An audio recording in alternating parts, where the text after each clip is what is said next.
Ukrainians have reported armed soldiers going door to door in occupied parts of the country to gather votes for self-styled referendums on joining Russia. You've to reply verbally and the soldier marks the reply on the sheet and keeps it, one woman in Enerhodar told the BBC.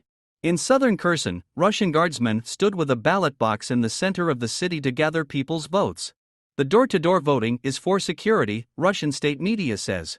In-person voting will get space exclusively on 27 September, TASS reported. On the other days, voting will be organized in communities and in a door-to-door manner. One woman in Melitopol told the BBC that two local collaborators arrived with two Russian soldiers at her parents' flat to give them a ballot to sign. My dad kept no to joining Russia, the woman said. My mom stood nearby and asked what had happened for putting no. They said, nothing. Mom is presently worried that the Russians will persecute them. The woman also said there was one ballot for the all household, rather than per person. Although the proof is anecdotal, the presence of armed men conducting the vote contradicts Moscow's insistence that this is a free or objective process.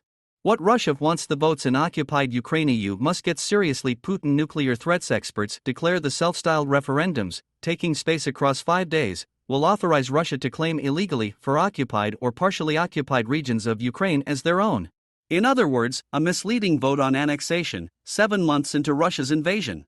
The annexation wouldn't be recognized internationally, but could lead to Russia claiming that its territory is below attack. Western weapons supplied to Ukraine, which could exacerbate the war further.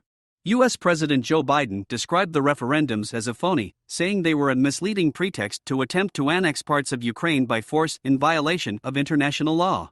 The United States will never recognize Ukrainian territory as anything other than portion of Ukraine, he said. British Foreign Secretary James Cleverly said the UK had proof that Russian executive had already set targets for invented voter turnouts and approval rates for these phony referenda. Mr. Cleverly said Russia planned to formalize the annexation of the 4 regions Luhansk, Donetsk, Kherson and Zaporizhia by the finish of the month. For more emergency news, subscribe.